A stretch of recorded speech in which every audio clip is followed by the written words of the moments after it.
The season is getting closer and closer, so we are giving you some finalized Dynasty rookie rankings for the 2023 class.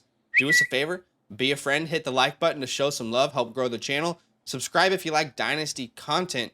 Thank you for all the love and the support on the channel so far this year. We are really excited about heading, into year 3 after this season with you guys. And hey, I want to ask you guys, comment down below if there's a rookie in mind that you think is the biggest riser in rankings since the NFL draft. Who was someone that you were kind of skeptical on and now you're like, ooh, that guy's risen a lot in my rankings. I feel much better about that player. Okay, we have 6 tiers that we are looking at today. Hopefully, if anyone's doing, I know Badake and I have a home league, a Dynasty rookie draft. maybe they'll all watch this before we draft and we've screwed ourselves. But anyone out there who does have a rookie draft coming up here soon before the season, hopefully this is helpful. Let's start in tier 6, Badake. Who you got here in this tier 6? Okay, coming all the way at the bottom here for me, we can start off with Chase Brown downtown. Okay, yeah. I have Chase in here. Obviously going here with the Cincinnati Bengals. If Joe Mixon gets hurt, injured, whatever the case may be, he is honestly the next man up. So I'm actually really excited for Chase coming into 2023. Yeah, big fan of Chase Brown. He proved he could handle a workload in college at Illinois. I mean, I think there was only one person in college football who had more carries than Chase Brown last year. He was absolutely dominant. So he was doing his thing. And I think there's been some talk about Travion Williams potentially. There's been an injury to him. Regardless, I think Chase Brown is a better player at the end of the day. If something were to happen to Mixon, I think Brown is a great handcuff to have. So I'm with you there. Yeah. I got Xavier Hutchinson here. At the very end, this is a player that Badake. I know the community knows I've been high on this guy since day one. I wanted him to get much higher draft capital. He didn't get it, but we talked about the landing spot, how perfect it was. Yeah. And I just feel like with the wide receiver room that the Texans have, he's going to have a chance to shine in training camp. And we're starting to hear a little bit of news about him. At the end of the day, a player that doesn't have the draft capital, doesn't have the early declare, but we're talking about dart throws here. And Xavier Hutchinson is one of my favorite dart throws, let's say when you get into the 4th round of your rookie drafts. Obviously, these are super flex rankings, just so people are aware, which is why I also have Hendon Hooker this low. A lot of people would have Hendon Hooker much, much higher. I'm curious where you stand with him. To me, and we've talked about this in the past, it's just really difficult to see a pathway for him to be a starter. You would really need an injury to Jared Goff.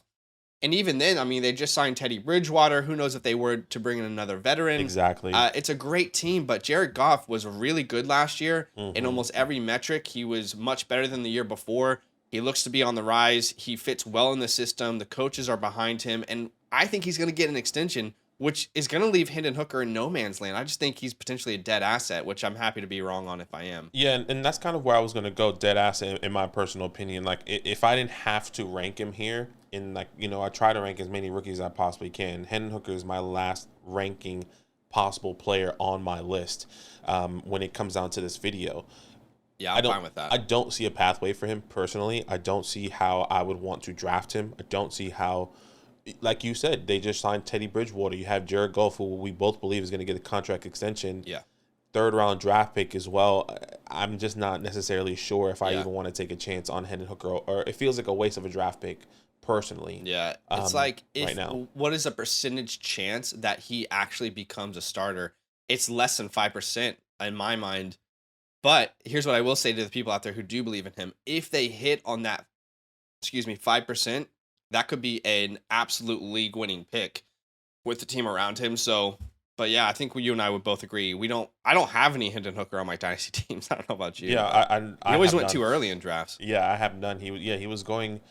I felt like end of the second when we were doing our drafts with our community. I don't remember right now, but maybe it's different now. Maybe he's not even getting drafted, or he's like a 3rd, 4th round pick.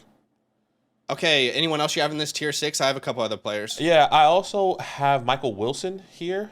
I'm not sure where you have him. I know, look, when it comes down to Michael Wilson, the profile is definitely interesting. He's there with Kyler Murray a whole nother year. DeAndre Hopkins no longer on this team.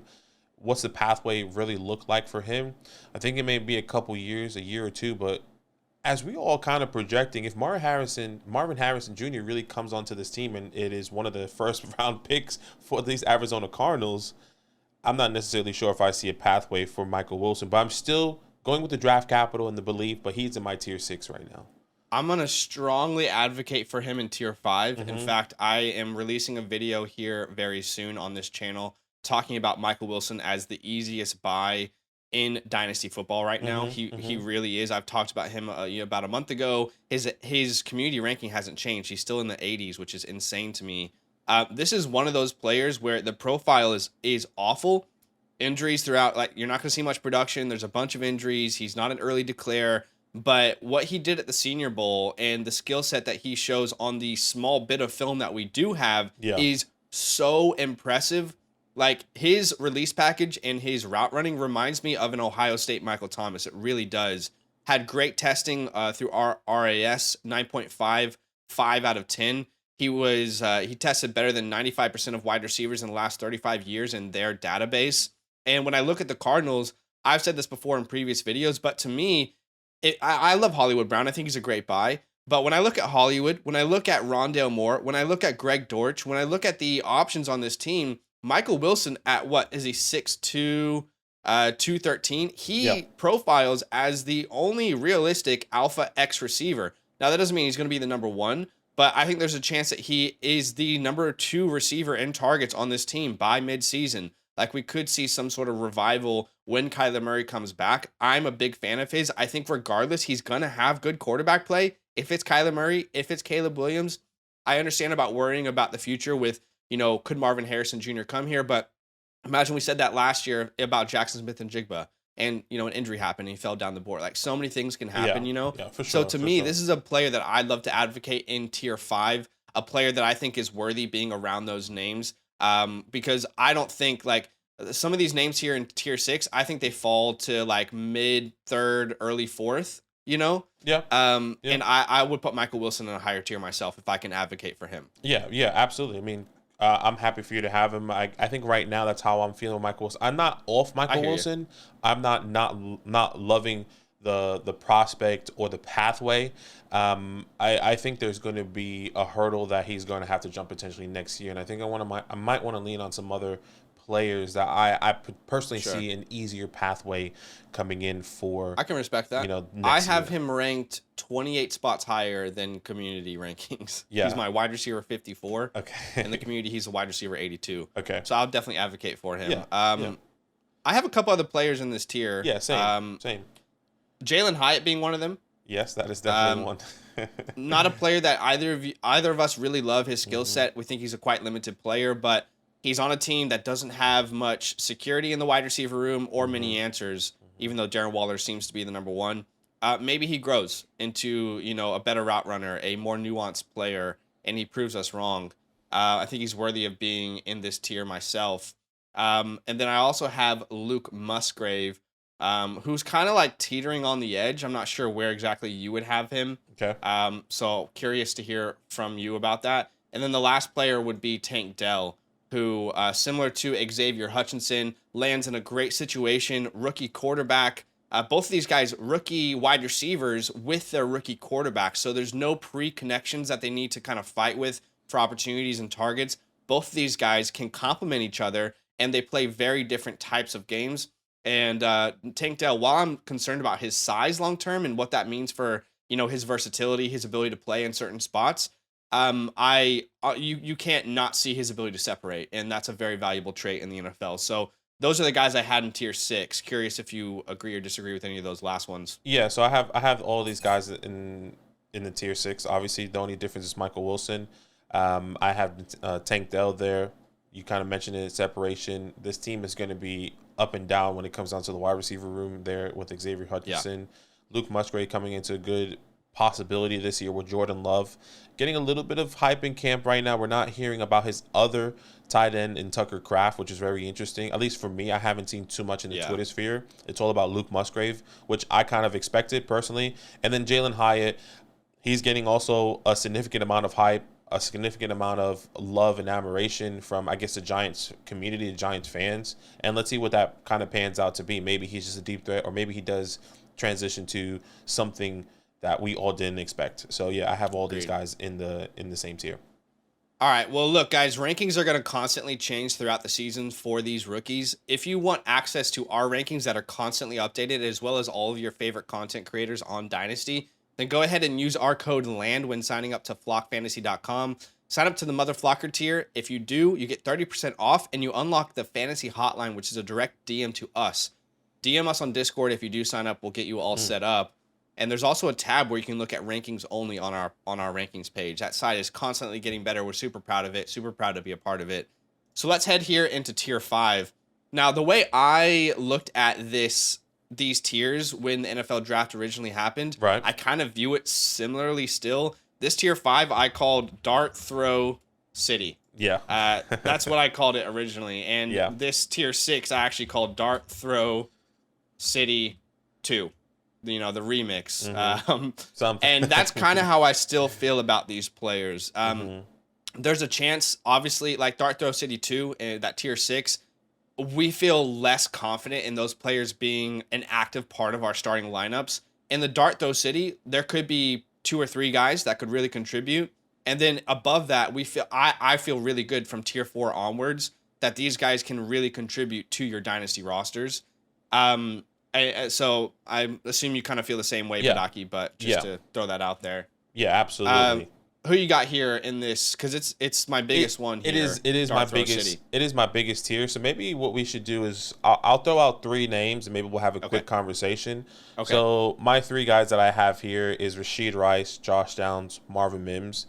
Rice, Josh Downs, Marvin Mims. Yeah, so obviously all of these 3 guys are on their respective offenses. I guess let's start with Marvin Mims.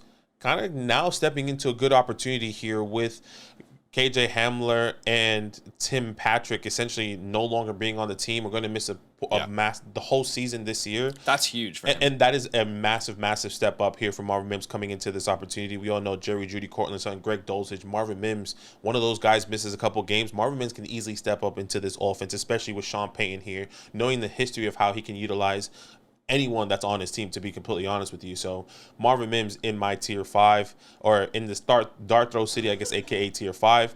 And Josh Downs, another wide receiver you can kind of envision taking the next step if Anthony Richardson does step up to this Jalen Hurts type of player, right? He's a project, but give him a couple years, maybe him and Josh Downs have a really good connection, who I loved coming out of college as well. Yeah. And then Rashid Rice, obviously, with Patrick Mahomes. I mean, if anyone with Patrick Mahomes, we all want and love and want a part of it, just like we wanted Sky Moore, just like we wanted Clyde, and the list goes on. And Rashid Rice can easily step in and bring something different to this offense, more of a big body wide receiver that can go up and get the contested type of catch ball. So all 3 of these guys are in my tier 5. Yeah.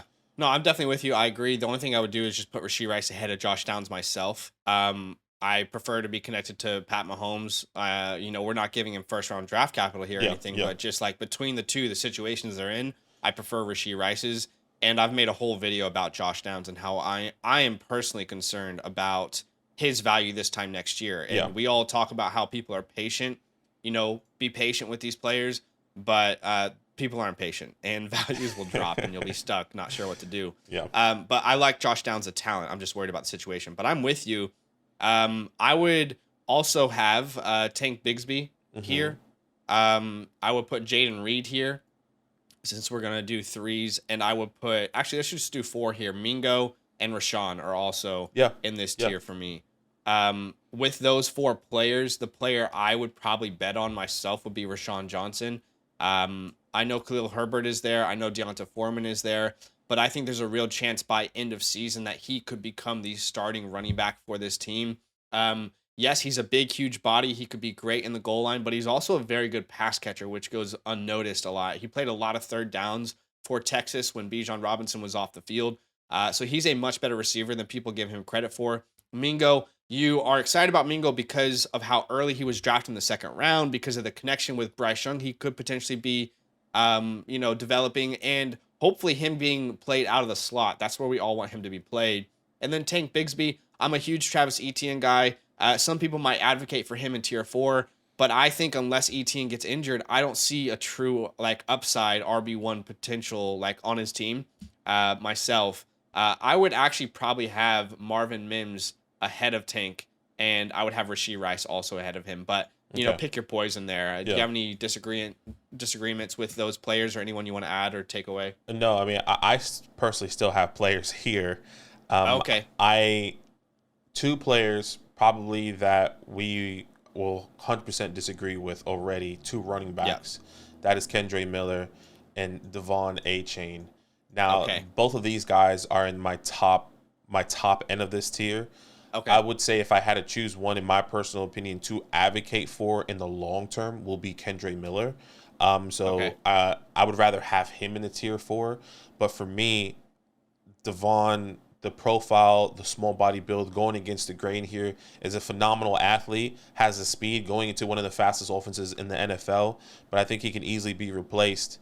And I'm not necessarily sure he's going to return, you know, that high ceiling that we all expect him and are hoping for him to produce coming in. You know, right now you're drafting around the 201, maybe the 112, the 202, around that area. For me, I don't want to really lean on that type of talent and him going against the grain personally. I hear you. I have both of these guys very firmly in my tier 4. Let me ask you this question hypothetically then. Right now, if you were in a rookie draft, would you draft Rashawn Johnson or Jaden Reed ahead of Devon A-Chain? I don't think you. I wouldn't draft Rashawn. I think there's a huge conversation for Jaden Reed. If I'm not mistaken, Reed was a second round pick. And I would lean on that, and I guess on that profile and his draft capital over Devon, but I wouldn't draft Roscoe over Devin, not if I had the opportunity. All right. I mean, to me, if Kendre Miller and Devon A-Chain, maybe I'm being ignorant or I'm not aware, but I feel like most people, if those two players are on the board, they're drafting them ahead of the people in Dart Throw City. I could be wrong. I absolutely could be wrong. But I have those guys very firmly in my tier 4. But I guess just to meet you in the middle, we can bring Devon A-Chain down. Again, I don't personally think there's someone who's playing Dynasty who's going to choose someone in Dart Throw City over Devon A-Chain. Yeah, for sure. For sure. So I think they should be deserving of different tiers because people are drafting them that way, but fair enough. Okay, so we'll add Kendre Miller. I also have Sam Laporta and Michael Mayer, a couple tight ends here. In tier 4. I'm personally probably taking Kendre Miller over them. You might not be, but I am. I still think that we have to be slightly cautious about rookie tight ends and valuing them too early in their first couple years in the NFL. I wrote an article about that on the Flock Fantasy website. It's just historically you're not going to be able to start a rookie tight end. Although I will say the drumbeat on Laporta is much louder than the drumbeat on Michael Mayer. Right 100%. And that's exactly where I kind of wanted to lean on. I think Sam Laporta, historically, you're right. The pathway is really difficult, but if you look at this offense, I think you can see a lot more opportunity in him in the first couple of weeks, obviously, with JMO, but that's just in the first week. So we're talking about a year long here in Dynasty. So, but yeah, I'm excited for both of those tight ends coming into this year. Yeah, both got second-round draft capital, joining offenses where we could see them getting opportunity. If you're in a tight end premium, obviously you might value these guys a little bit higher. And then the other guys that I would have here would be Zach Charbonnet, who I consider to be one of the best handcuffs in Dynasty football right now. Like, truly, he is probably one of the best handcuffs because a lot of these handcuffs you have to ask questions. Well, would someone else be involved if the guy in front of them went down? What would their opportunities be? We know Charbonnet profiles as a true 3-down workhorse running back. If something were to happen to Ken Walker, a serious injury, Charbonnet's a league winner. Like, he really is. In that offense with the 3-down role, I believe he would be given. I also think he's a better pass catcher than the likes of Ken Walker. So I think he automatically has standalone value. I talked about this on our redraft channel because I brought him up as a player I'm really excited about taking a shot on as my RB4 or 5 in redraft this year. And he is automatically, in my opinion, the best receiver in this backfield. He was tied for 8th in receptions amongst 504 tracked running backs in college football last year, and he ranked 7th in receiving yards amongst, again, 504 tracked running backs last year. And if we talk about how damn good Jahmyr Gibbs is as a pass catcher, Gibbs only had 58 more receiving yards and only 5 more receptions last year. Bijan, who we talk about being, again, these two guys are like generational pass catchers. Bijan had 6 less receiving yards and 18 less receptions. So that's part of Charbonnet's game that I don't think is talked about enough. I think he's well deserving of being here in tier 4. Like he's locked and loaded there for me for sure. Yeah, I completely agree. I completely agree with Charbonnet being in tier 4. Definitely can see a pathway, especially with that groin injury right now to Kenneth Walker. Yeah. So if he doesn't get better, then I can definitely see that. And I am assuming the next player that you would have in this tier 4, if you do have somebody else, which I do have, that's Will Levis. Yes, I do have Will Levis here. Yeah, so Will Levis, obviously a good pathway for him right now. I mean, if Ryan Tannehill is not the guy, we know Malik Willis is not the guy. Josh Dobbs is no longer on this team. If Ryan Tannehill can't play the way he was playing, I guess, in the middle to early of his career, then maybe we could see Will Levis in the second half of the season here with DeAndre Hopkins, with Treylon Burks for the next year, and maybe not Derrick Henry next year, but at least for this year, he has some good weapons around him. Yeah, I think the reality is that Tannehill is probably the starter this year, but there's a chance that he's replaced. Like, he's on a short leash. And anytime you get a quarterback, early second-round draft capital, he was pretty much almost a first-round pick with the Dolphins forfeiting their pick. But anytime you have a quarterback, early second-round draft capital with the mobility to rush for touchdowns, that's someone you should take a shot on, regardless of if you like him or you don't. And I was trash talking Will Levis all offseason before the drafts, and I'm saying that. So maybe you don't have Kincaid here, but I also have Kincaid here. Oh, yeah, sorry. Okay. I do have Dawson Kincaid. I was just automatically went to my next person, which was Will Levis. No, that's okay. Yeah, I mean, Kincaid would be, Kincaid, Levis, pick your poison there. Between Kincaid, Laporta, and Mayer, I feel much better about Kincaid's upside long term, being connected to Josh Allen. Stephon Diggs getting a little bit older, talks about Kincaid being used out of the slot, being used as a wide receiver, not so much in line. It's really exciting thinking about his long term prospects. But I don't think I would draft him over anyone in tier 3, unless it's in a tight end premium, which those 3 guys I would have in tier 3, which we can get to now, is Zay Flowers, Jordan Addison, Quentin Johnston. In my opinion, after the top 6 picks, you're at the 107. You get one of these 3 players, the 107, 108, 109, you should feel very good because you just hit a tier before a tier drop. So those are the 3 guys I would have in tier 3. I imagine you might see Quentin Johnston differently because he's your wide receiver 1. But for me, and I haven't seen Johnston go in the top 6 ever. I know we have a rookie draft coming up soon, and I'm hoping that you take Johnston ahead of me. I don't even know what pick I have in our rookie draft. I need to double check.